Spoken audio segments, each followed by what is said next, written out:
2000 సంవత్సరాల క్రితం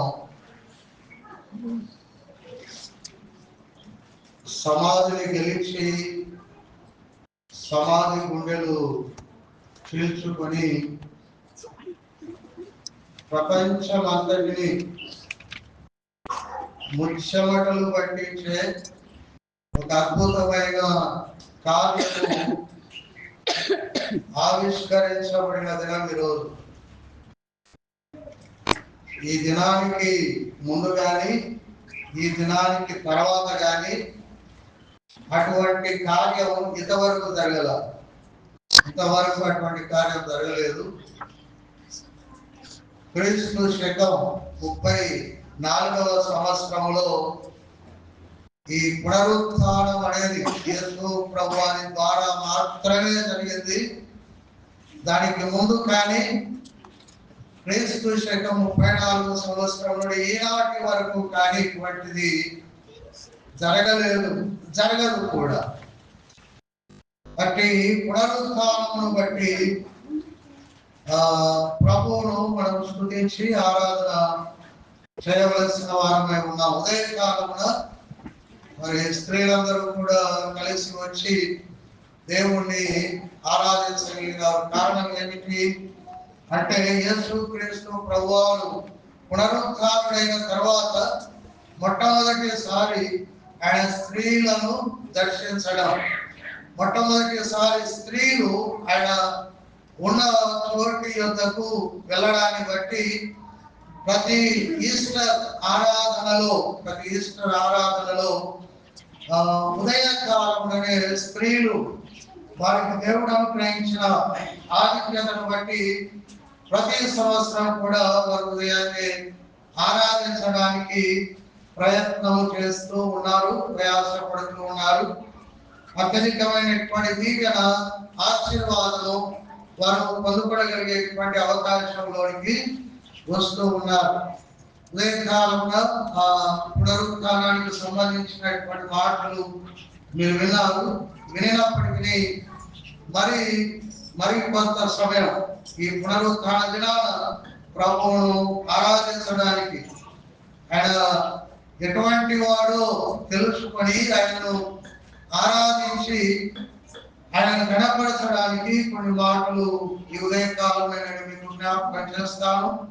ఆ మాటలు విన్న తర్వాత మనమందరం కలిసి ప్రభువును ఆరాధన చేద్దాం. మత్తయి సువార్త 28వ అధ్యాయము, మత్తయి సువార్త 28వ అధ్యాయము మొదటి 2 వచనాలు నాకు పలకండి. విశ్రాంతి దినము గడిచిపోయిన తర్వాత తెల్లవారుచుండగా మగ్దలేని మరియయు వేరొక మరియయు సమాధిని చూడవచ్చిరి. మగ్దలేని మరియయు వేరొక మరియయు సమాధిని చూడవచ్చిరి. కాబట్టి వాళ్ళు ఏమే చూడవచ్చినారు? సమాధిని చూడడానికి వారు వచ్చారు. ఆ సమాధిని చూడడానికి వచ్చినటువంటి వారికి ఒక అద్భుతమైన దృశ్యం వారి కళ్ళెదురుగా కనబడింది. 6వ వచనం నాతో పలకండి. ఆయన ఇక్కడ లేడు, తాను చెప్పినట్టే ఆయన లేచి ఉన్నాడు. రండి, ప్రభువు పండుకొనిన స్థలము చూచి త్వరగా వెళ్ళి ఆయన మృతులలో నుండి లేచి ఉన్నాడని ఆయన శిష్యులకు తెలియజేయుడి. విశ్రాంతి దినమున మొదటి వేళ శుభవేళ ఉదయకాలముననే స్త్రీలు కొంతమంది ఆయన మరణించిన తర్వాత ఎక్కడైతే ఆయనను పెట్టారో అక్కడ ఆయనను చూడటానికి ఆ స్థలం దగ్గరికి వారు వెళ్ళారు. అయితే వారు వెళ్ళిన తర్వాత అక్కడ రాయబడినటువంటి మాటలు ఏమిటంటే పరలోకం నుండి ఒక దేవదూత వచ్చింది. శుక్రవారము యేసును సమాధి చేశారు. ఆ సమాధి యొక్క చాలా త్వరగా సమాధి కార్యక్రమం జరిగింది. ఎందుకంటే శుక్రవారం ఆయనను శిల వేశారు. శుక్రవారం సాయంత్రముకు శుక్రవారం ముగుస్తుంది యూదుల పద్ధతి ప్రకారం. శుక్రవారం సాయంత్రముతో శుక్రవారం ముగుస్తుంది. శుక్రవారం సాయంత్రముతో శనివారం ప్రారంభం అవుతుంది. కాబట్టి మరి శనివారం ప్రారంభం అంటే శనివారం సబ్బాతు దినం కనుక వారు పని చేయకూడదు. సబ్బాతు దినాన్ని వారు శ్రద్ధగా పాటించాలి. కనుక సిలువ వేసేటువంటి కార్యక్రమము దాదాపుగా 3 గంటల సమయం అయ్యింది.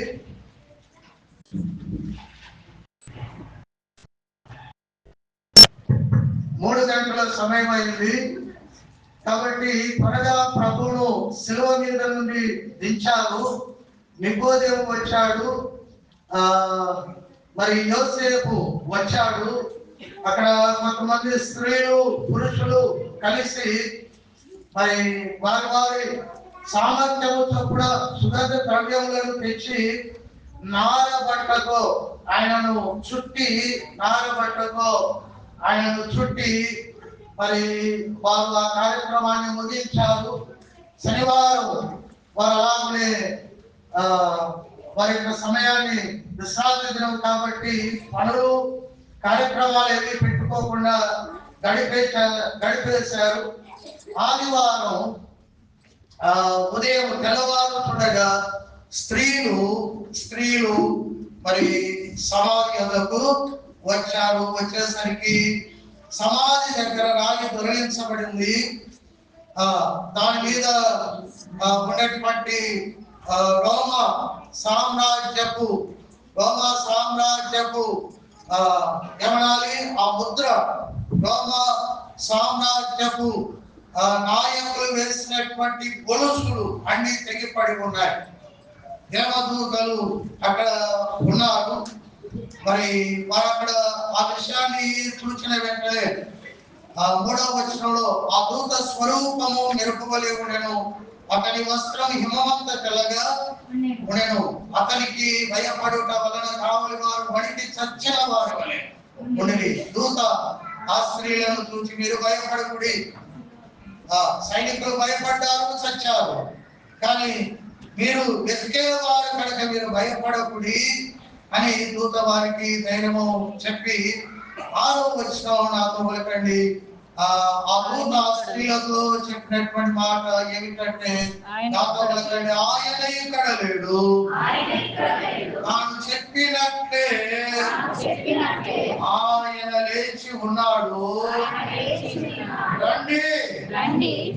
రండి ఏమంటుంది దూత? రండి అంటే మా ఇంట్లోకి రండి అంటే అర్థం ఏమిటి? ఆ వ్యక్తిని ఇంట్లోకి ఆహ్వానిస్తూ ఉన్నట్టు వెల్కమింగ్ అంటారు. పెళ్లి జరుగుతూ ఉంది.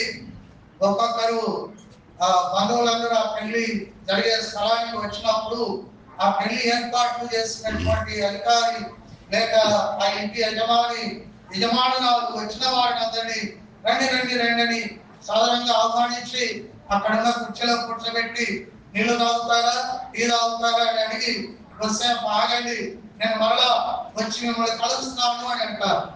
ఎవరైనా కొత్తవారు వచ్చి మన కలుపు కట్టితే వారి ముఖాన్ని చూచి అయ్యో ఎండలో ఉన్నారేంటి, లోపలికి రండి అని లోపలికి పిలుస్తారు. పిల్లలు బడికి వెళ్ళారనుకోండి, వారు బయట ఆటలు ఆడుకుంటూ ఉండగా బెల్లు కొట్టిన వెంటనే మాస్టర్ ఏమంటాడు, పిల్లలు ఇక బయట ఆడేది చాలు, లోపలికి రండి అనగా ఆహ్వానం అని అర్థం. దేవదూత స్త్రీలకు ఆహ్వానం పలుకుతూ ఉంది, కమ్ అంటుంది. సమాధి దగ్గరికి వచ్చారుగా, సమాధిలోనికి రండి.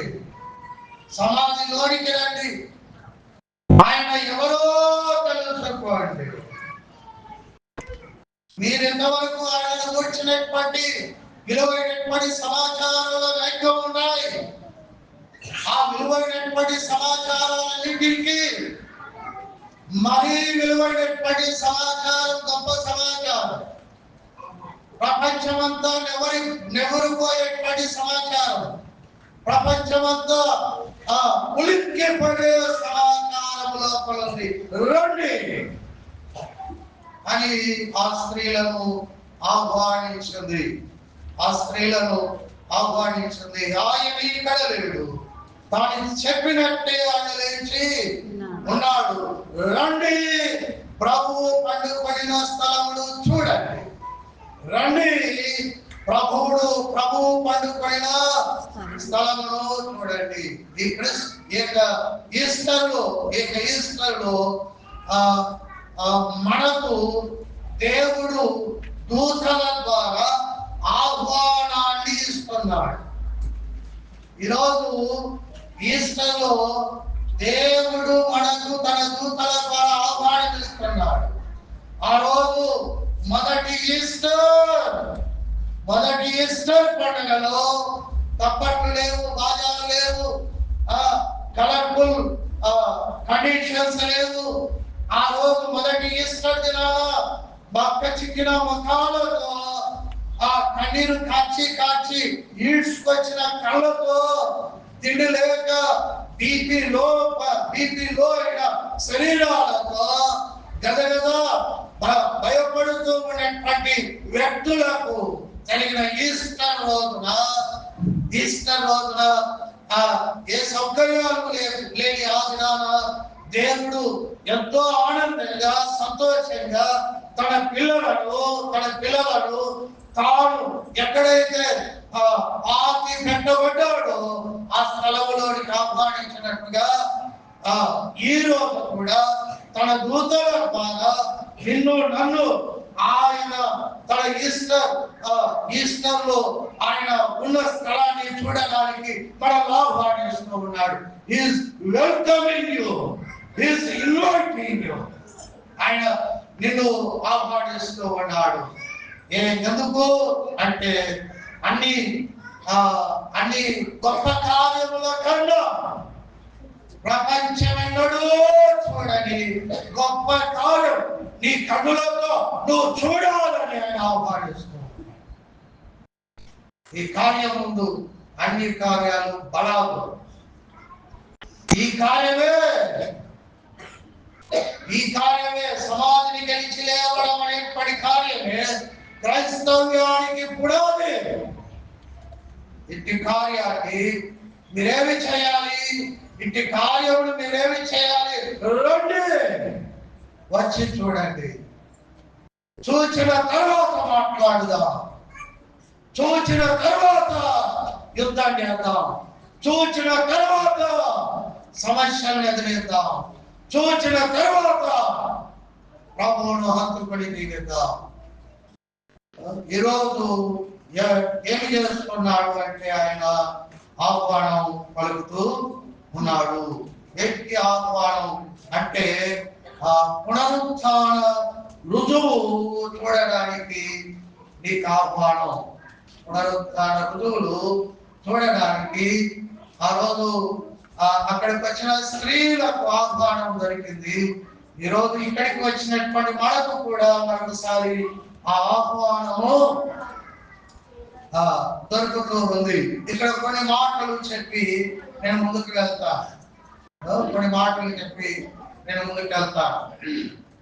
అవేంటి అంటే, పునరుత్థానములో, సమాధిలో పునరుత్థాన రుజువులు చూడటానికి వెళ్ళేటువంటి వారు ఆ పునరుత్థాన రుజువులు విలువైనవిగా, శ్రేష్టమైనవిగా, గొప్పవిగా భావించాలి అంటే ఈ పునరుత్థాన సమాధిలో చూడటానికి ముందు సిలువను వారు చూచిన వారై ఉండాలి.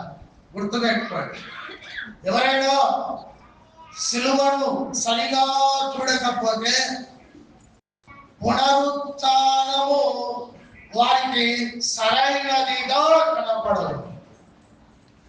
సిలువను సరిగా చూడని వారు ఖాళీ సమాధిని చూచిన దానికి విలువని వారు గుర్తుపెట్టుకోండి. సిలువను సరిగా చూడని వారు ఖాళీ సమాధిని చూచిన దానికి ఏమివ్వరు, విలువనివ్వరు.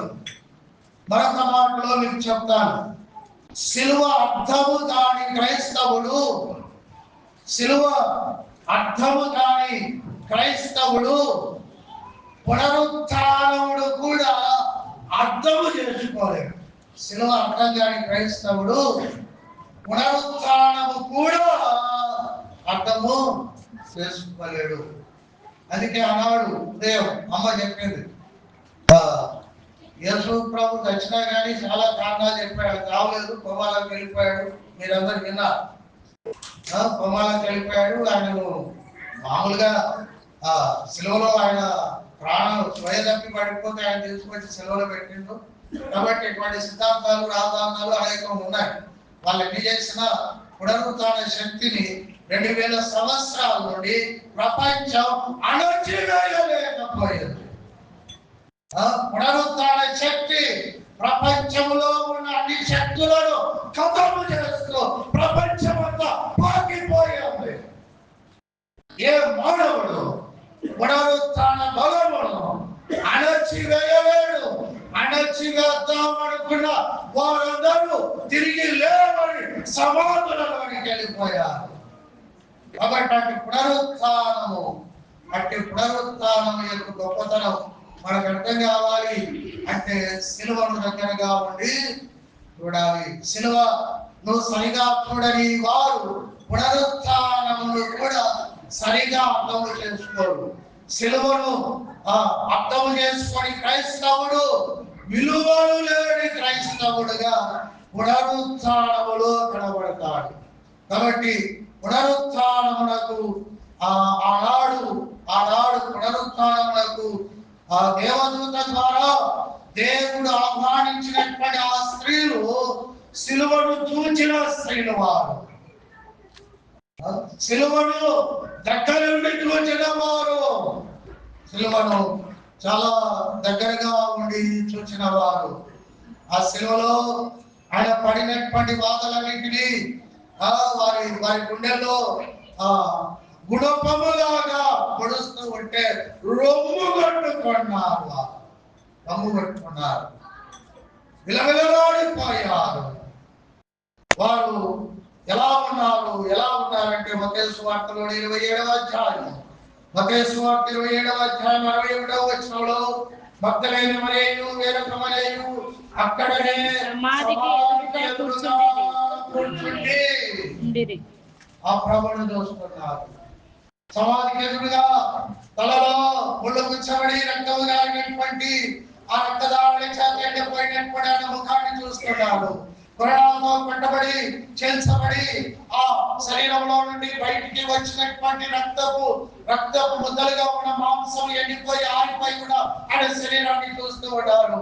ఆయన శరీరానికి పోసుకున్నటువంటి సుగంధ ద్రవ్యాలు ఆ శరీరం అంతా కూడా ఎటువంటి గాయముల చేత నింపబడి ఉన్నదో, ఆ సొగసు స్వరూపములు కోల్పోయి ఉన్నదో, ఏ విధంగా ఆ బాధనంతటిని భరించి ఆగమైపోయిందో ఆ దేహాన్ని సమాధి ఎదురుగా కూర్చోండి. నిలబడే ఓపికలేని వారు, చేతి సహాయము కూడా అందించడానికి వీలు లేనటువంటి వారు, పట్ల చుట్టడానికి కూడా చేతులు రాక వణుకుతూ పడిపోయి ఆయనను చూస్తూ ఉన్నారు. సిలువను దగ్గర నుండి చూచిన వారు, సిలువ దగ్గర నిలబడినటువంటి వారు, సిలువ దగ్గర నిలబడి ఆయన పడుతున్నటువంటి ఆత్మంతా కూడా గమనించినటువంటి ఆ స్త్రీలు ఏమయ్యారు? ఉదయకాలముననే వారు సమాధి దగ్గరికి వచ్చారు. చూడండి, లూకా సువార్త 23వ అధ్యాయం 47వ వచనం, 23వ అధ్యాయం 47వ వచనం. ఈ మనుషుడు నిజముగా నీతిమంతుడై ఉండేదని చెప్పి దేవుణ్ణి మహిమపరచును. 23వ అధ్యాయము 49వ వచనం. ఆయనకు నిలవైన వారందరూ గలిలయ నుండి ఆయనను వెంబడించిన స్త్రీలను దూరముగా నిలుచుండి వీటిని చూచారు. రొమ్ము పట్టుకొని బాధపడ్డారు.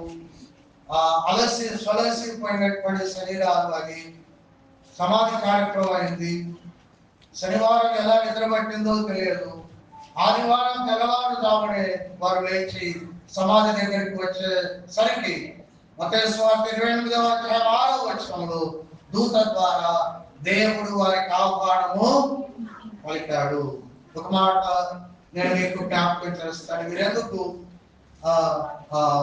తెల్లవారగానే వచ్చారు అని అంటే మరి చూడక్కర్లేదు. కానీ యోహాను సువార్త 20వ అధ్యాయం 1వ వచనంలో రాయబడినటువంటి మాట ఏమిటంటే ఇంకా చీకటి ఉండగానే అని ఉంది.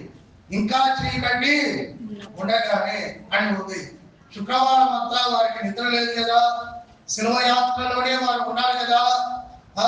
మరి ఆ యాత్ర అంతా ముగించుకునేటువంటి వారు, శనివారం అంతా సబ్బాతు దినాన్ని పాటించినటువంటి వారు, మరి అలసిపోయినటువంటి వారు చక్కగా నిద్ర పట్టాలిగా కాదు. వారికి నిద్ర పట్టేటువంటి పరిస్థితి లేదు. కారణం ఏమిటంటే వారు ఎంతగానో ప్రేమించిన ప్రియుడైనటువంటి తమ జీవితాల మీద నికుటమైనటువంటి మేలును కుమరించి ఆశీర్వాదాలను అనుగ్రహించి వారి జీవితానికి ఒక అర్థం పరమార్థము తెలియజేసి ఆయన చూపించినటువంటి శాశ్వతమైన ప్రేమకు ఫిదో అయిపోయినటువంటి వీరు రాత్రి నిద్ర పట్టలేదు. శుక్రవారం జరిగినటువంటి ఆ సంఘటనలే వాడిని కలవరపెడుతూ ఉన్నాయి. కనుక ఒక భక్తుడు ఏమన్నాడంటే దుఃఖం నిద్ర పట్టనివ్వదు అన్నాడు. దుఃఖం ఏమి పట్టనివ్వదు? నిద్ర పట్టనివ్వదు. ఇంట్లో శవాన్ని పెట్టుకుని ఎవడైనా పట్టాడా? వారి ఇంట్లో శవము లేదు, శవము సమాధిలో ఉంది. కానీ ఆయన వాళ్ళింట్లోనే ఉన్నాడు అనుకున్నట్లుగా వారికి నిద్ర లేదు. శవం సమాధిలో పెట్టేసి వచ్చిన తర్వాత మనం కంటాం. కానీ సమాధిలో శవం ఉన్నప్పటికీ వీరి గుండెల్లో ఆయన ఉన్నాడు. కాబట్టి వారికి శనివారం కూడా నిద్ర పట్టలేదు. కనుక ఇంకా చీకటి ఉండగా దుఃఖము ఒక వ్యక్తికి నిద్ర రానివ్వదు. రెండవది, ప్రేమ ఆటంకాలను చూచి ఆగదు అన్నాడు. ప్రేమ ఆటంకాలను చూచి ఆగదు అన్నాడు. వీరు సమాధి ఎదురుగా కూర్చున్నారు. సమాధి చేసేటప్పుడు సమాధి ఎదురుగా వీరు కూర్చున్నారు. ఆ సమాధి మీద ఆ పెద్ద రాయి నిర్ణయించబడింది. అది కూడా వారు చూచారు. కాబట్టి ఆ రాయి వీరికి పెద్ద ఆటంకం. కనుక మరి దుఃఖమేమో నిద్రపోనివ్వలేదు, ప్రేమేమో వారి ఎదురుగా ఉన్నటువంటి ఆటంకాలను చూచి కూడా ఆగనివ్వలేదు. అది ఎంత పెద్ద అయినా పర్వాలేదు, మనము ఆయన దేహమును సిద్ధపరచడానికి వెళ్దాం అని అనుకొని ఆడవాళ్ళం కదా, నలుగురు మొగలను పెట్టేసుకుని వెళ్దాం. ఈ రాత్రి ఈ చీకటిలో మనకేమైనా ఇంత ఇబ్బంది అవుతుంది కదా అని అనుకోలేదు. ఆ మగవాళ్ళు సోయలేనంతగా నిద్రలో ఉన్నారు. ఆ మగవాడిని పిలిచి ఆ మగవాడితో కలిసి ఆ సమాధి దగ్గరికి వెళ్ళేసరికి తెల్లారిపోతుంది. అంతవరకు ఆగడం వృధా, మనం వెళ్ళిపోదాం అని అనుకొని వారు అక్కడికి వెళ్ళిపోయారు. వారు అక్కడికి చేరుకున్నారు. చేరుకున్న వెంటనే వారికి అద్భుతమైన దృశ్యం కనబడింది. ఒక దేవదూత, ఆ దేవదూత అక్కడ ఉన్నటువంటి సైనికులందరూ చచ్చిన వారి వలె పడిపోయేంత తేజస్సుతో ఉన్న దేవదూత వీరికి ఆహ్వానం పలికింది. దేవదూత తేజస్సుకే మనుషులందరూ సైనికులు అనగా 6 అడుగుల ఎత్తు, దృఢమైనటువంటి దేహం, శిరస్త్రాలు, కత్తులు, కటాలు, ఎంత అర్ధరాత్రి శత్రువుల గుండెల్లో నిద్రపోయే ఆకారం, ధైర్యం, దమ్ము కలిగినటువంటి వారే సైనికులు. కానీ అట్టి ఆకారం, అట్టి ధైర్యం, దమ్ము, ఆయుధాలు కలిగిన ఆ సైనికుడు ఈ దేవదూత యొక్క తేజస్సును చూచిన వెంటనే చచ్చిలోలాగా పడిపోయారు. దేవదూత యొక్క తేజస్సు అలాంటి దేవదూత ద్వారా మరి ఈ స్త్రీలకు ఆహ్వానం దేవుడు అందించాడు. అనే అర్థం ఏమిటంటే వారు విలువైన వారిని దేవుడు ఎంచి వారికి ఆ ఆహ్వానాన్ని అందించాడు. ఆహ్వానాన్ని అందిస్తూ 6వ వచనంలో ఆయన చెప్పిన మాట ఏమిటంటే ఆయన ఎక్కడ లేడు, తాను చెప్పినట్టే ఆయన లేచి ఆహ్వానం అందించిన దేవుడు ఎవరు అంటే ఆయన మొదటి మాట చెబుతాను, ఆయన వంచకుడు కాదు. ఆహ్వానం అందించిన దేవుడు వంచకుడు కాదు, వాక్యాన్ని నెరవేర్చువాడు. ఆయన ఎవరు కాదు అంటే ఆయన వంచకుడు కాదు. మరి ఆయన ఎవరు అంటే ఆయన వాక్యాన్ని నెరవేర్చేవాడు. ఎందుకు పిలవాలి లోపలికి? వారు వస్తారని ఎరిగి ఎందుకు దేవదూతను పెట్టాలి అంటే ఆయన ఎవరు తన వారికి తెలియవలసి ఉన్నది. ఆయన వంచకుడు కాదు, ఆయన వాక్యము నెరవేర్చువాడు. ఎందుకు వంచకుడు అనే మాట నేను అనవలసి వస్తుందంటే ప్రభువును నమ్మని వారు ఆయనను వంచకుడు అని అన్నారు. యేసును ఏమన్నారు?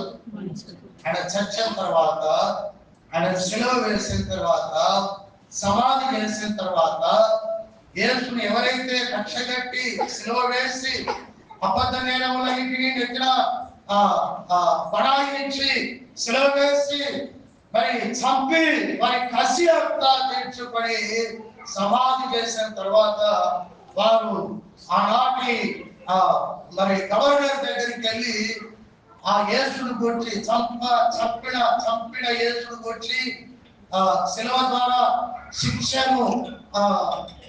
శిక్షలో ఇరికించిన యేసును గురించి సమాధి చేయమనేటువంటి యేసును గురించి వాళ్ళు ఏమన్నారంటే ఆయన వంచకుడు అన్నారు.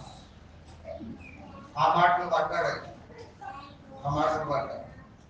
నేను ఒక్క మాట అంటే మనం పడటానికి ఇష్టపడగా నేను పడ్డా, నన్ను అంటారా అని అప్పుడే వాళ్ళ నోరు నొక్కేయాల్సింది. కానీ అర్థంగా చేయలేదు, ఆయన మౌనంగా ఉన్నాడు. చూడండి మత్తయి సువార్త 27వ అధ్యాయంలో 63వ వచనం వాళ్ళు ఏమంటున్నారంటే మరణాడు అనగా సిద్ధపరచు దినమునకు మరుసటి దినం ప్రధాన యాజకులు, పరిసయ్యులు పిలాతునకు ఇప్పుడు వచ్చి గవర్నర్ దగ్గరకు వచ్చి చంపిన తర్వాత కూడా వారి యొక్క కోపం తగ్గలేదు, వారి యొక్క ఆదేశం తగ్గలేదు. గవర్నర్ దగ్గరికి, పిలాతు దగ్గరికి వచ్చారు. అయ్యా చెప్పండి, అయ్యా ఆ వంచకుడు. ఏ వంచకుడు? మేము ఎవరినైతే పట్టించామో, మేము ఎవరినైతే కనికరము లేకుండా నేరములు మోపామో, మేము ఎవరినైతే ప్రపంచములో ఎవరిని శిక్షించని విధంగా శిక్షించామో, శిలువ మరణం అన్ని మరణాల్లోకెల్లా ఘోరమైన మరణం. కానీ ఆ శిలువ మరణంలో ఎవరికి ములకిరీటం పెట్టదో, ఎవరికి ములకిరీటం పెట్టలేదు,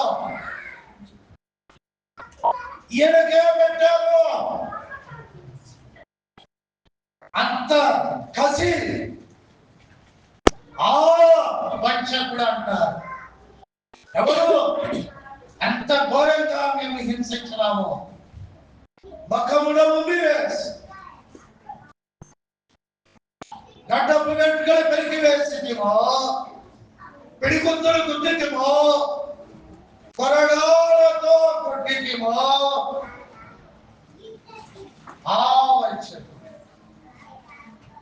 ఆ వంచకుడు ఆ మాట వారి వారి లోపల కసిని, కోపాన్ని, వ్యతిరేకతను సూచిస్తుంది. 63వ వచనంలో చెప్పండి, ఆ వంచకుడు సజీవుడై ఉన్నప్పుడు 3 దినములైన తర్వాత నేను లేచెదనని చెప్పినది మాకు జ్ఞాపకం ఉన్నది. మాకు జ్ఞాపకం ఉందా? మరి కింద రాసిన మాట తెలుసు.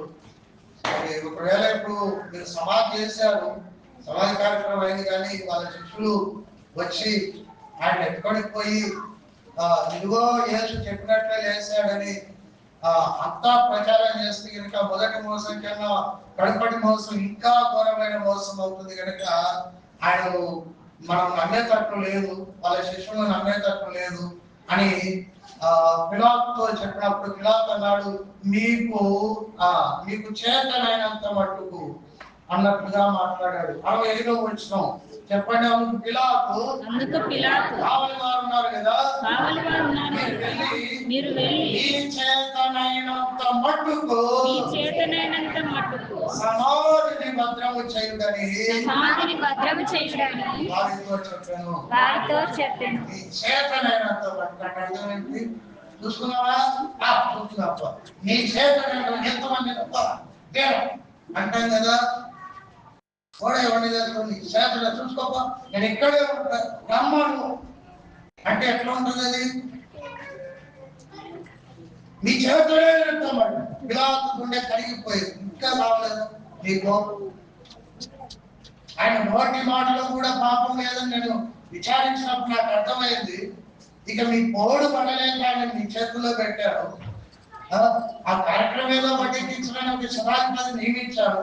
ఆయన చంపబడ్డాడు, సమాధి చేయబడ్డాడు, ఇక్కడ ఊరుకుంటాడు అనుకుంటే మీ పాపం పండ మీ చేతులైనంత పట్టు చేసుకోండి, మీ మహంలో పెంచవద్దు అని పిలాతు అన్నారు. అధికారం తీసుకున్నారు, పులుసులు తీసుకున్నారు, సైనికులు తీసుకున్నారు. ఆ సమాధిని భద్రము రోమ ముద్ర వేసి సమాధిని ఏం చేశారు? భద్రం చేశారు. వాళ్ళు ఏమన్నారంటే వంచకుడు అని. వాళ్ళన్న మాట ప్రభు విన్నాడు.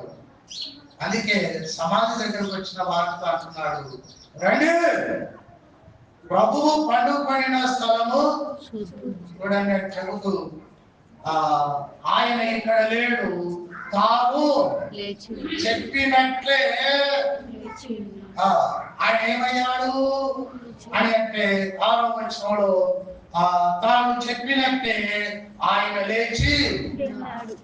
వంచకుడు అంటే అర్థం ఏంటంటే చెబుతాడు, చేయడు. వంచకుడు అంటే అర్థం ఏంటి? చెప్పి మోసం చేస్తాడు. యేసు వంచకుడు కాదు, వాక్యము నెరవేర్చేవాడు. వాక్యం నెరవేర్చే ఏ వాక్యము అంటే తాను ఏ మాటలైతే చెప్పాడు ఇలా గుర్తుంది ఎవరికి అనగా యేసు మీద గొంతు వరకు కోపం ఉన్నటువంటి పరిసయ్యులకు, ప్రధాన యాజకులకు, ప్రజల పెద్దలకు ఆయన చెప్పిన మాటలు గుర్తున్నాయి. ఎన్నో వర్తమానికి వస్తారు ప్రభు నమ్మిన వారికి ఆ మాటలు ఎలా ఉన్నాయి? మొదటిగా ఆయన వంశకుడు కాదు, ఆయన వాక్యము నెరవేర్చేవాడు. కారణం ఏమిటంటే లోకం చచ్చిన తర్వాత కూడా ఆయన వంచకుడు అంది. నేను వంచకుడిని కాదు, వాక్యం నెరవేర్చేవాడని ఆయన తిరిగి లేచినట్టుగా దేవుని యొక్క వాక్యంలో మనం చూసుకున్నాం. ఒక మాట చదువుకున్నాం. మత్తయి సువార్తలోని 12వ అధ్యాయం, మత్తయి సువార్త 12వ అధ్యాయం 40వ వచనం. 12వ అధ్యాయం 40వ వచనం. యోనా 3 రాత్రింపగళ్ళు తిమింగలము కడుపులో ఎలాగుండెనో అలాగు మనుష్య కుమారుడు 3 రాత్రింపగళ్ళు భూగర్భములో ఉండును. కాబట్టి లేఖనాలు ఏవైతే ఆయనను గూర్చి ప్రవచించినాయో వాటిని నెరవేరుస్తున్నాడు. యోనాలాగా ఒక చోట ఈ దేవాలయంలో పడగొట్టి 3 దినముల్లో నేను దానిని తిరిగి లేపుతానన్నాడు. అదంతా కూడా ఆయన పునరుత్థానమును గూర్చి ఆయన చెప్పినటువంటి సూచనలు. మరి పరిశీలనతో మాట చెప్పాడు. యోనాను కూర్చున్నటువంటి సూచక్రియ తప్ప ఇక ఏ సూచక్రియ మీకు ఇవ్వబడదు. అది వారికి గుర్తున్నది. ఈ దేవాలయంలో పడగొట్టండి 3 దినాల్లో లేపుతాను అన్నటువంటి మాట వారికి గుర్తు ఉన్నది. చూడండి, మత్తయి సువార్తలోని 16వ అధ్యాయము 2వ వచనం. సాయంకాలమున మీరు ఆకాశము ఎర్రగా ఉన్నది కనుక వర్షము క్షమించండి, 4వ వచనం. వ్యభిచారులైన చెడ్డతనము వారు సూచక్రియ అడుగుతున్నారు. అయితే యోనాను వచ్చిన సూచక క్రియయే కానీ మరి ఏ సూచక క్రియ? కాబట్టి ఆయన చెప్పినటువంటి మాటలు, ఆయన చెప్పినటువంటి విషయాలు ఆయనకు 100% ఆయన గుర్తు పెట్టుకొని ఉన్నాడు. వాటిని ఆయన తప్పక నెరవేర్చే అవకాశం ఉంది. కనుక ఆయన ఈ భూమి మీద ఉన్నప్పుడు, ఆయన ఈ భూమి మీద తన యొక్క జీవితాన్ని కొనసాగిస్తూ ఉన్నప్పుడు ఆయన చెప్పినటువంటి మాటలను వారు గుర్తుపెట్టుకున్నారు. మత్తయి సువార్త 16వ అధ్యాయము 21వ వచనం. మత్తయి సువార్త 16వ అధ్యాయం 21వ వచనం. అప్పటి నుండి తాను యెరూషలేమునకు వెళ్ళి పెద్దల చేతను ప్రధాన యాజకుల చేతను శాస్త్రుల చేతను అనేక హింసలు పొంది చంపబడి 3వ దినమున లేచుట అగత్యమని యేసు తన శిష్యులకు మొదలుపెట్టగా. కాబట్టి ఆయన లేస్తాడు. యోనాను కూర్చున్నటువంటి సూచక్రియ చొప్పున మరి ఆయన కూడా శ్రమపరచబడతాడు. చంపబడకుండా కోమాలోకి వెళ్ళిపోయి కాదు, చంపబడి ఆయన తిరిగి లేస్తాడు. ఇవన్నీ ఉన్నాయి. కాబట్టి ఆయన చెప్పిన మాటలు ఆయనకు గుర్తు. సెలవులో ఉన్నప్పుడు ఆయన ఆలోచన చేశాడు. ఆయన ఏమన్నాడంటే, ఇంకా ఏమైనా నెరవేర్చవలసినవి ఉన్నాయా అని ఆలోచన చేసి నేను తప్పికొనుచున్నాను అన్నాడు. కాబట్టి ఆయన మనస్సు భూమి మీద ఉన్నప్పుడు లేఖనాల మీద ఉంది, శిలువ మీద ఉన్నప్పుడు లేఖనాల మీద ఉంది, సమాధిలోనికి వెళ్ళిన తర్వాత లేఖనాల మీద ఉంది. కాబట్టి ఆయన వంచకుడు కాదు, ఆయన వాక్యాన్ని నెరవేర్చే మృత్యుంజయుడు. కాబట్టి తన పునరుత్థానమును గురించి సూచనగా చెప్పబడిన మరి యోనా సూచన క్రియ తన జీవితంలో ఆయన నెరవేర్చడానికి ఆ పునరుత్థానాన్ని సాధనంగా ఆయన వాడుకున్నాడు. కొరింథీయులకు రాసినటువంటి మొదటి పత్రిక 15వ అధ్యాయము 3వ వచనం. కొరింథీయులకు రాసిన మొదటి పత్రిక 15వ అధ్యాయం 3వ వచనం. ఇయ్యబడిన ఉపదేశమును మొదట మీకు అప్పగించుకుని అదేమనగా లేఖనముల ప్రకారం క్రీస్తు మన పాపముల నిమిత్తము మృతి పొందెను, సమాధి చేయబడెను, లేఖనముల ప్రకారము 3వ దినమున లేపబడెను. లేఖనముల ప్రకారం ఆయన 3వ దినమున లేపబడెను. He rose on the third day according to the scriptures. ఆయన వాక్యంలో రాయబడినట్లుగా 3వ దినమున ఆయన లేచాడు.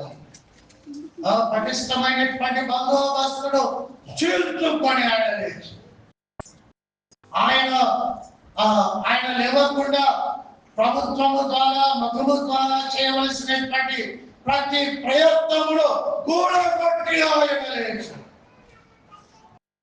ప్రతి అడ్డంకిని తొలగించుకొని ఆయన లేచాడు. కాబట్టి ఆ రాజముద్ర, అక్కడ ఉన్నటువంటి గొలుసులు, అక్కడ ఉన్నటువంటి సైన్యం, అక్కడ ఉన్నటువంటి మతం, అక్కడ ఉన్నటువంటి వ్యక్తుల యొక్క ఆలోచనలన్నింటినీ చించుకొని ఆయన సమాధిని గెలిచి తిరిగి లేచాడు. కనుక ఆహ్వానం ఎందుకు పలికాడు అంటే, వచ్చిన వారితో ఆయన చెప్పాలనుకున్న మొదటి మాట, నేను వంచకుడను కాదు, వాక్యాన్ని నెరవేర్చేవాడను. ఆ విషయం తెలుసుకోవడానికి సమాధిలోనికి రండి అని అన్నాడు. నేను వంచకుని కాదు, వాక్యాన్ని నెరవేర్చేవాడిని కనుక దాన్ని తెలుసుకొనుటకు సమాధిలోనికి రండి. నేను చెప్పాను, చెప్పినట్లే ఇదిగో మరణాన్ని జయించి తిరిగి లేచాను అన్నట్లుగా తెలిసిన మాటే. మత్తయి సువార్త 5:17-18 వచనాల్లో రాయబడినటువంటి మాట ఏమంటాడుగా, ఇదిగో ధర్మశాస్త్రమును నెరవేర్చుటకే గాని దాన్ని పట్టివేయా కాలేదు. ధర్మశాస్త్రంలో ఒక సున్న గాని పొలు గాని తప్పిపోకుండా నేను చేయగలను, ఆయన జీవించగలను అన్నాడు. కాబట్టి ఆయన ఎవరు ఎందుకు ఆ దూత ద్వారా ఆహ్వానం ఆ స్త్రీలకు అనుగ్రహించబడింది అని అంటే, ఆయన వంచకుడు కాదు, ఆయన వాక్యము నెరవేర్చేవాడని వారికి అర్థం కావాలి, అందుకే పిలవడం జరిగింది. ఇక రెండవ తలంపు ఏమిటంటే మత్తయి సువార్త 28వ అధ్యాయంలోనే, మత్తయి సువార్త 28వ అధ్యాయములోనే 6-7 వచనాలు మరోసారి నాతో పలకండి. ఆయన ఇక్కడ లేడు, తాను చెప్పినట్టే లేచి ఉన్నాడు. రండి ప్రభువు పండుకొనిన స్థలము చూచి. ఎవరు పండుకొనిన స్థలం? ప్రభువు. రెండవ ఆలోచన ఏమిటంటే, ఎందుకు వారికి ఆహ్వానం అని అంటే, ఆయన వంశకుడు కాదు, వాక్యము నెరవేర్చేవాడు, అందుకు ఆహ్వానం అందించబడింది. రెండవది, ఆయన ప్రభువు. ఆ మాటకు ముందు నేను ఒక మాట చెప్తాను, అదేమిటంటే ఆయన పరిచారకుడు కాదు, ఆయన ప్రభువుగా మారాడు. ఆయన పరిచారకుడు కాదు, ఇప్పుడు ప్రభువుగా మారాడు. సమాధిని గెలిచిన ప్రభువుగా ఆయన మారాడు. వచ్చి వాళ్ళతో చెప్పిన మాట చూడండి, రండి ప్రభువు పండుకొనిన. ఏమి చెబుతున్నాడు? ఆయన ప్రభు, ఆయన పాతి పెట్టబడిన వాడు కాదు, ఆయన పాతి పెట్టబడిన వాడు కాదు, ఆయన ప్రభువు. పాతి పెట్టబడిన వాడికి ఏ అధికారము? పాతి పెట్టబడిన వాడికి తన మీద తనకు కూడా ఎటువంటి అధికారము? పాతి పెట్టబడిన వాడు శ్వాస తీసుకుంటాడా? లేదు. పాతి పెట్టబడినటువంటి వాడు నాకు చీమ కొడుతుందని చెప్తాడా? లేదు. పాతి పెట్టబడినటువంటి వాడు నా మీద తుమ్మెందుకు పోస్తున్నారు, పట్టెందుకు పోస్తున్నారని మాట్లాడుతాడా? కాదు. ఆయన ఎవరండి? ఆయన పాతి పెట్టబడిన స్థితిలో లేడు ఇప్పుడు. ఆయన ఎవరండి? పాతి పెట్టబడిన వాడు కాదు, కానీ ఆయన ప్రభువు. He is the lord. ప్రభువు అన్న మాటను నేను చాలా సార్లు చెప్పాను. మీరు దాన్ని సరైన అర్థంతో ఏం చేయాలి? స్వీకరించాలి. ఆ అర్థం ఏమిటంటే ఆయన సర్వాధికారము కలిగిన వాడు అని అర్థం. సర్వాధికారం అంటే చావు మీద కూడా ఏం గలవాడు? అధికారము గలవాడు అని అర్థం. ఆయన ఇతరులను లేపాడు, ఆయన లేవకపోతే ఎట్లా? యాయిరు కుమార్తెను లేపాడు. ఒక విధవరాల కుమారుడు చనిపోగా ఆ విధవరాల కుమారుడు పుట్టెడు దుఃఖముతో ఆవిడ ఆ ఊరి ప్రజలతో కలిసి ఆ కుమారుని ఆ పాడి మీద తీసుకొని వెళ్తూ ఉండగా యేసుప్రభు గారు ఆ పాడిని ముట్టగా వాడు లేచాడు. మరి ఈ విధంగా ప్రభు చనిపోయిన వాడిని లేపి తానే లేవకపోతే ఆయన ఎలా ప్రభు అవుతాడు? ఎందుకు ఆహ్వానం అంటే ఆయన పాతి పెట్టబడే టైపు కాదు. ఆయన పాతి పెట్టబడే టైపు కాదు. ఆయన తనను పాతి పెట్టగలిగిన మరణాన్నే పాతి పెట్టి ప్రభువుగా లేవగలిగిన వాడు ఆయన ప్రభువు. ఆయన సర్వాధికారం కలిగినటువంటి వాడు. మానవుడు చాలా వాటి మీద అధికారాన్ని సంపాదిస్తూ వచ్చాడు. కానీ మానవుడు దేని మీద అధికారాన్ని సంపాదించలేడు అని అంటే సాగు మీద ఎన్నటికీ అధికారాన్ని సంపాదించాడు. మైకేల్ జాక్సన్ ఆయన 12 మంది వైద్యులను తనతో పెట్టుకున్నాడు. నేను కనీసం 120 సంవత్సరాలైనా బ్రతకాలి. 12 మంది వైద్యులకు వారు తాను బతికినంత కాలం జీతభత్యాలు ఇచ్చారు. 12 మంది వైద్యులతో పాటు మరికొంతమందిని ఈయన గుండె బాగలేకపోతే ఇంకోటి ఉండేవాడానికి ఇంకొకటి మేపుతా ఉన్నాడు. ఆయన కిడ్నీల కొరకు ఇంకొకటి వాళ్ళకు కూడా జీతాలు ఇచ్చాడు. వాళ్ళు కూడా సిద్ధపడి నీకు ఏ అవయవం పాడైనా మా శరీరంలో నుండి అవయవం ఇవ్వటానికి మేము సిద్ధం అని వారు కూడా జీతం చేసుకుని అలాగే పెరిగారు. కానీ అకస్మాత్తుగా మైకేల్ జాక్సన్ మట్టిలో కలిసిపోయాడు. ఆయన ఒక ప్రోగ్రామ్ ఇస్తే లక్షల మంది ఆయన ప్రోగ్రామ్ కు ఎంత కష్టపడైనా వచ్చేటువంటి ఆయన టాలెంట్ అది. ఆయన శరీరం కాదు, ఆయన శరీరం ఒక స్ప్రింగ్. ఆయన శరీరం కాదు, అదొక స్ప్రింగ్ అంటే. అలాగే తన శరీరాన్ని నల్లగొట్టుకుని డాన్స్ నేర్చుకున్నటువంటి వ్యక్తి, ప్రపంచాన్ని గడగడలాడించినటువంటి టెర్రరిస్టులు అనేకులు ఉన్నారు. వారందరూ కూడా ఎక్కడికి వెళ్ళిపోయారు? హిట్లర్ ఎవరండి? ప్రపంచాన్ని గడగడలాడించిన వాడు అంటే హిట్లర్. వాడి పేరు చెప్తే చాలు, అలెగ్జాండర్ ద గ్రేట్. ఆయన పేరు చెప్తే చాలు, ఇదిగో మీ ఊరి మీదకి, మీ దేశం మీదకి దాడికి వస్తున్నాడు అని అలెగ్జాండర్ వస్తున్నాడు అంటే అవతల వాడు ఆ మాట విడిగానే గుండె ఆగి చచ్చేంత బలవంతుడు అలెగ్జాండర్ ద గ్రేట్. హిట్లర్ మనుషులను చంపడంలో ఆరుతేరినటువంటి వాడు. కానీ వాళ్ళందరూ సత్య సమాధిలోనికి వెళ్ళిపోయారు. మరణం వారిని పాతి పెట్టింది. కానీ యేసు ఎవరు అంటే పాతి పెట్టబడేవాడు కాదు, ఆయన ప్రభువై తిరిగి లేచినాడు అన్నటువంటి విషయాన్ని నేను మీకు జ్ఞాపకం చేస్తూ ఉన్నాను. కనుక ఆయన ఎవరు అని అంటే రెండవ లక్షణం, ఎందుకు ఆహ్వానం పలికాడు అని అంటే వంచకుడు కాదు, వాక్యం నెరవేర్చేవాడు. ఎందుకు ఆహ్వానం పలికారు? పాతి పెట్టబడిన వాడు కాదు, ప్రభువుగా లేచిన వాడు. ఆయన మీరు ప్రభువుగా చూడండి. పాతి పెట్టినోడిని పలకరించడానికి వచ్చినట్లు వచ్చేవేమిటి? ఆయన పాతి పెట్టబడిన వాడు కాదు, ఆయన ప్రభువుగా తిరిగి లేచిన వాడు. రోమిలకు రాసినటువంటి పత్రిక 14వ అధ్యాయము, రోమిలకు రాసిన పత్రిక 14వ అధ్యాయం 9వ వచనం. రోమపత్రిక 14వ అధ్యాయం 9వ వచనం.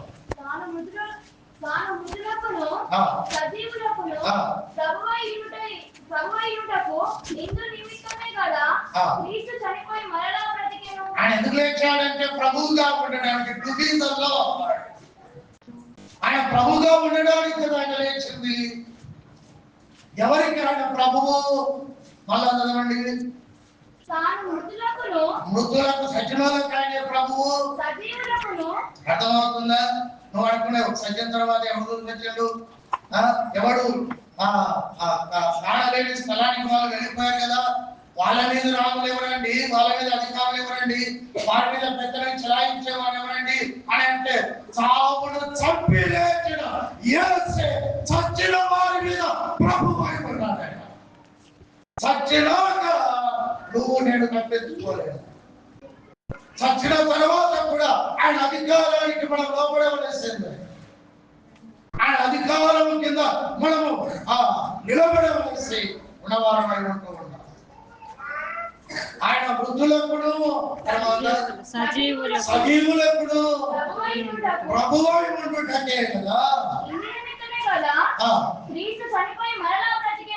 ప్రభుగా ఉండడానికి కదా ఆయన మరలా బ్రతికింది. మీరు తెలుసుకోవాల్సిన విషయం అదే. వచ్చారుగా సమాజం దగ్గరికి, లోపలికి రండి. ఒక విషయం, ఆయన వంచనుడు కాదు, వాక్యం నెరవేర్చేవాడని తెలుసుకోండి. రెండవది, ఆయన పాతి పెట్టబడిన వాడు కాదు, ప్రభువు అని తెలుసుకోండి. ఆయన ఎవరు? బ్రతికినప్పుడు నేనే రాజును, నేనే మంత్రిని అంతే. దేవుడు నమ్మినది రెండవ వాక్యంలో మాట్లాడుతున్నాను.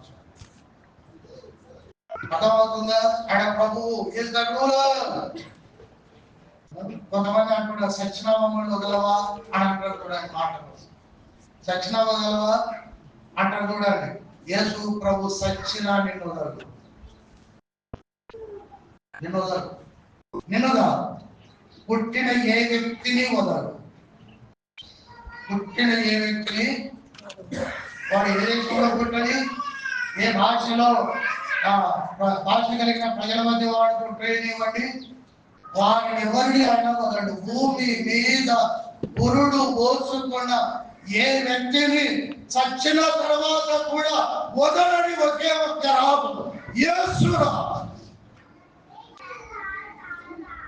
ఒకరోజు వస్తుంది, చచ్చిన వారందరూ ఆయన కూడా ఇలా పడ్డారు. అప్పుడు ఇంకా నీవు నోరు తెరవడానికి ఏమీ లేదు. ఇప్పుడు నోరు తెరిచి అనేక మాటలు అనేస్తాం, దేవుని కూడా తిట్టేస్తాం. ఆ దేవుడు ఏం దేవుడు అని మమ్మల్ని పీల్చి పిప్పి చేస్తున్నారు అని సనిగి కొనిగి అన్ని మాటలు అనేస్తాం. కానీ ఒకరోజు వస్తుంది, ఆయన చావుని తిరిగి లేచిన కారణం ఏమిటంటే ఆయన పాతి పెట్టబడిన వాడు కాదు, కానీ ఆయన ప్రభువుగా. అందుకే ఆయన పునరుత్థానుడై తిరిగి లేచాడు. మత్తయి సువార్త 28వ అధ్యాయం 18వ వచనంలో ఆయన చెప్పినటువంటి మాట ఏమిటంటే, యేసు వారి యొద్దకు వచ్చి పరలోకమందు భూమి మీద నాకు సర్వాధికారం ఇవ్వబడి ఉన్నది. నాకు సర్వాధికారం, I have all rights on heaven and on earth.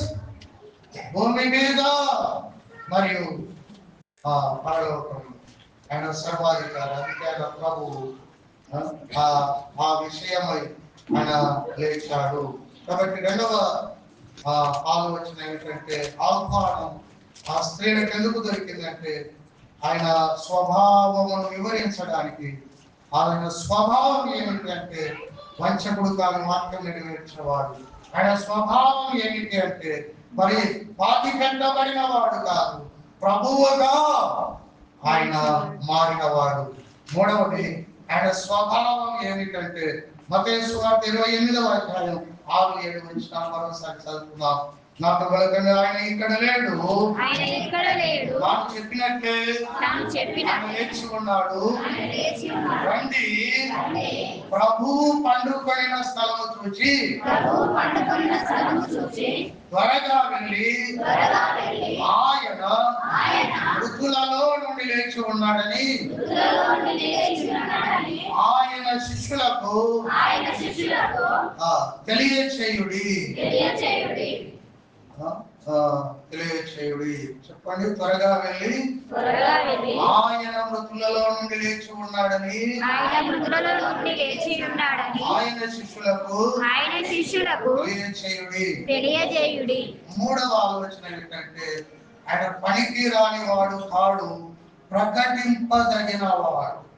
ఆయన పనికి రాని వాడు కాడు, ప్రకటింపదగిన వాడు. ఈయన ఇంకేం పనికి వస్తాడే, వచ్చాడు చచ్చాడు తిరిగి ఇంకేం పనికి వస్తాడు అని అనుకుంటారేమో. ఆయన పనికి రాని వాడు కాదు, ప్రకటింప. అందుకే 7వ వచనం అన్నాడు, త్వరగా వెళ్ళి ఆయన మృతుల్లో నుండి లేచి ఉన్నాడని ఆయన శిష్యులకు. ఆయన ఎవరు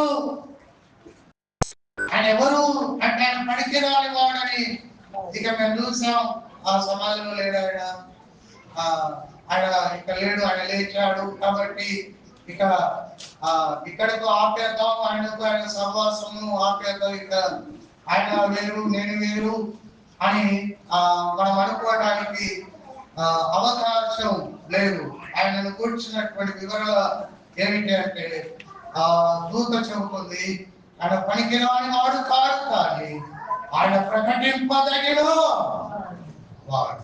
ఆయన ప్రకటింపదగిన వాడు. మీరు నేను నమ్మినటువంటి లేక ప్రేమించినటువంటి యేసు ఆయన ప్రకటింపదగిన వాడు. ఒక మాట జ్ఞాపకం చేసి ముందుకు వెళ్తాను. కొరింథీయులకు రాసిన మొదటి పత్రిక 15వ అధ్యాయం, కొరింథీయులకు రాసినటువంటి మొదటి పత్రిక 15వ అధ్యాయము 14వ వచనం చూడండి. 15వ అధ్యాయము 14వ వచనం. మరియు క్రీస్తు లేపబడి ఉండని ఎడల అంటే యేసు ప్రభు లేచి ఉండకపోతే నాకు క్రీస్తు లేపబడి ఉండని ఎడల దేవుడు చేయు ప్రకటన వ్యర్థమే. ఆ ప్రకటన వ్యర్థము కాని ప్రకటనగా ఉండకుండా ఉండాలి అంటే ఆయన లేపబడడం అనేది అవసరం. ఆయన లేపబడకపోతే ఈ పంచాయతీ ఉండేది కాదు, మనకి చర్చి ఉండేది కాదు, పాస్టర్ ఉండేటువంటి కాదు, బైబిల్ ఉండేది కాదు, ప్రార్థనలు అనేది అక్కడ లేదు. ఊరు వెళ్ళి సువార్తను ప్రకటించాలి అనేటువంటి ఆలోచన కూడా లేకుండా ఉండేది. కానీ ఆయన ఎవరు అంటే ఆయన ప్రకటింపదగిన వాడు. ఎందుకు ప్రకటింపదగిన వాడు అంటే ఆయన లేపబడ్డాడు, ఆయన లేచాడు, మరణపు ముళ్ళును విరిచి ఆయన అన్నాడు, ఓ మరణమా నీ ముళ్ళు అందరినీ భయపెట్టావుగా, అందరినీ కూర్చొని ఇవ్వకుండా, నడవనివ్వకుండా, పడుకొని ఇవ్వకుండా చేశావుగా, ఓ మరణమా నీ ముళ్ళు ఎక్కడా అని ఆ మరణపు ముళ్ళును విరిచి పునరుత్థానుడై తిరిగి లేచిన ఈయన ఎవరు అంటే ప్రకటింపదగిన వాడు. You can proclaim him. ఆయనకు ప్రపంచంలో ఉన్న దేవుళ్లకు ఉన్న తేడా ఏమిటో తెలుసా? ఏ దేవుడు నీ పాపం కొరకు చచ్చిన వాడు లేడు. ఏ దేవుడు నేను పరలోకం చేర్చుట కొరకు బ్రతికిన వాడు. ఈ రెండు ఎవడు చేయలేదు. ఏ దేవుడైనా అడిగాడు, నీ పాపం కొరకు చచ్చిన దేవుడు లేడు. నేను పరలోకం చేర్చుట కొరకు పునరుత్థానుడైన దేవుడు. కానీ ఈయనే ఆ ఏకైక సత్య దేవుడు. కాబట్టి ఆ దూత ఏమని చెప్తుందంటే 8వ వచనం 7వ వచనంలో త్వరగా వెళ్ళి ఎలా వెళ్ళాలి మీరు ఇప్పుడు? ఆలస్యం చేయదు, సువార్త ఆలస్యము చేయదు. Let it be reach as early as possible. అది ఎంత వీలైతే అంత తొందరగా వారికి ప్రకటించి కనుక ఆహ్వానం పలకబడ్డది. ఎవరికి కనుక మధ్యగా అక్కడికి వచ్చినటువంటి స్త్రీలకు ఎవరి ద్వారా అంటే దూత ద్వారా. ఎందుకు అని అంటే ఆ విధానంలో శుక్రవారం చనిపోయినటువంటి ప్రభు వంచకుడు కాదు, వాక్యం నెరవేర్చువాడని తెలియచేయడానికి, పాతి పెట్టబడిన వాడు కాదు, ఆయన ప్రభువు అని తెలియచెప్పడానికి, పడికి రాని వాడు కాదు, ఆయన ప్రకటింపదగిన వాడు అని చెప్పడానికి ఆహ్వానం దొరికింది. మరి అట్టి లక్షణాలు కలిగినటువంటి ఆ దేవుణ్ణి మనం స్తుతిద్దాం, మనం ఆరాధన చేద్దాం. ప్రభువా, సమాధిని గెలిచి తిరిగి లేచినటువంటి నీవు వంచకుడవు కాదు, ఆయన నీ వాక్యాన్ని నెరవేర్చేవాడవు. నీవు నాకు దొరికినందుకు నీకు స్తోత్రం అని చెప్దాం. నీవు పాతి కట్టబడిన వాడవు కాదు ఆయన నీవు ప్రభువుగా లేచిన వాడవు. అందుకు నీకు స్తోత్రం అని దేవుని స్తుతిద్దాం. నీవు పనికిరాని వాడవు కాదయ్యా, నీవు ప్రకటింపదగిన వాడవు. అందును బట్టి నీకు స్తోత్రం అని ఆ దేవుని స్తుతిద్దాం. మనం ఉన్న చోట అందరము నోరు తెరిచి అందరము కలిసి ఆయనను గణపరుద్దాం, ఆయనను గొప్ప చేద్దాం. మౌనంగా ఉండద్దు. ఈరోజు నీ కాపాడు పడిన ఆరాధన చేయటానికి కాపాడు. ఆయన స్తుతిద్దామా? ఆయన వంచకుడు కాదు, వాక్యం నెరవేర్చేవాడని స్తుతిద్దామా.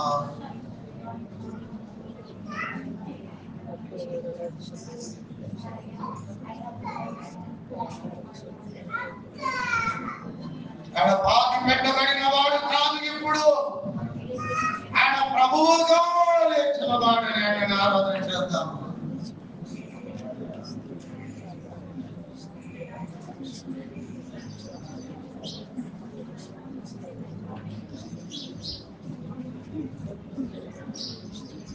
యేసు పనికి రానోడు అనుకుంటున్నావు కదా, ఇంకా ఆయనతో మనకు వచ్చింది ఏమీ లేదు, పోయింది ఏమీ లేదు. ఆయన నమ్మినటువంటి నేను ఇట్లాగే ఉన్నాను, నా ఇల్లు ఇలాగే ఉంది, నా రోగం ఇలాగే ఉంది, నా సమస్యలు అలాగే ఉన్నాయి, నేను నవ్వుల పాలవుతున్నాను. కాదు కాదు కాదు, ఆయన పనికి రాని వాడు కాదు, ఆయన ప్రకటింపదగిన వాడు. ఈ దేవుడు నీకు దొరికాడు, ఆయనను స్తుతిద్దావా.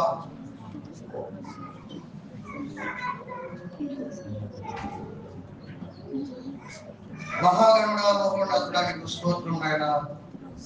ఈ ఉదయకాల సమయంలో తండ్రి, ఈ పునరుద్ధాన దినమున తండ్రి ప్రాముఖ్యమైనటువంటి ఈస్టర్ ఆరాధనలు, పునరుద్ధానము అనేటువంటి దివ్యమైన గొప్ప కార్యములు జరిగించినటువంటి యొక్క శుభదినాన్ని 2026వ సంవత్సరంలో మరోసారి మేమందరం జరుపుకోవటానికి దేవాను కృపణించినవాడికి స్తోత్రం. ఇటు సమయంలో దేవాలైనా మీరు మాకు అనుగ్రహించినటువంటి ప్రభా యొక్క తరుణాన్ని బట్టి నీకు స్తుతి చెల్లిస్తున్నాం నాయన. ఆనాడు స్త్రీలు ఇంకా చీకటి ఉండగానే సమాధి వద్దకు వచ్చినప్పుడు దూత ద్వారా సమాధిలోనికి వారికి ఆహ్వానం పలికిన వందను బట్టి నీకు స్తోత్రం. ప్రభువైన ఆహ్వానంలో నీవెవరో వారు అర్థం చేసుకోవాలి అని ప్రభువైన ఆ దూతను చూసి అనేకులు చచ్చిన వారి వలె పడి ఉన్నప్పటికీ ప్రభా నీ యొక్క భయమంతా తీసేసి వారు ప్రభా సమాధిలోనికి వచ్చి చూడగలిగేటువంటి అవకాశం కల్పించి నీ గొప్పతనాన్ని ప్రభా వారికి వివరించడానికి ప్రయత్నం చేస్తున్న తండ్రి నీకే స్తోత్రం. ఎవరైనా నీ వంచకుడు కాదు, వాక్యాన్ని నెరవేర్చేవాడవడి ప్రభువైనా నీకు స్తోత్రం చెల్లిస్తున్నాం. వాకి పెట్టబడిన వాడవు కాదు, ప్రభువుగా ఉండడానికి లేచిన వాడు అని ప్రభువైనా తెలిపినందుకు నీకు స్తోత్రం చెల్లిస్తా ఉన్నాం. పనికి రాని వాడవు కాదు, ప్రకటింపదగిన వాడవని ప్రభువా మాకు తెలియపరిచినందుకు తండ్రి నీకు స్తోత్రం చెల్లిస్తా ఉన్నాం. ఇంత గొప్ప దేవుడిగా పునరుత్థానమున దేవుడైనా నీకు దివ్య లక్షణాలు మాకు జ్ఞాపకం చేసినందుకు నీకు స్తోత్రం చెల్లిస్తూ దేవా. ఇటు దేవుడికి ప్రభువైనా మేము ఇచ్చిన రాష్ట్రాలమే కనుక తండ్రి మా అందరికి కొద్దిపాటి స్తుతి ఆరాధన మీరు అనుగ్రహించినటువంటి రక్షణ పాత్రను చేత పట్టుకొని నజరేయుడైన యేసు నామమున సమర్పించి ఆరాధిస్తున్నాము తండ్రి. ఆమేన్.